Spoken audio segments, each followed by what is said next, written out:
low charge. And but on top of that,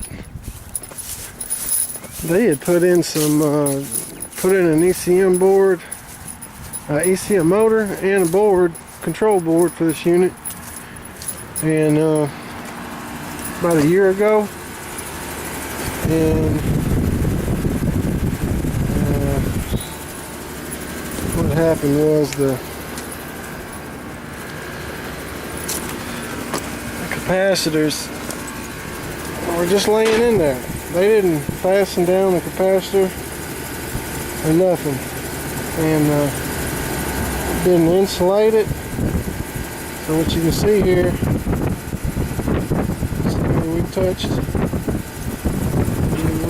here. I don't know if you can see, the glare is pretty bad today.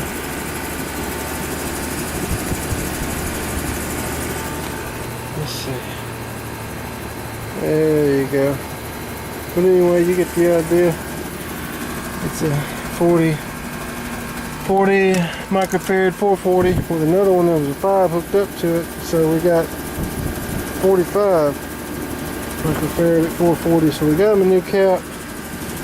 We got them a new cap put in, and we're charging right now.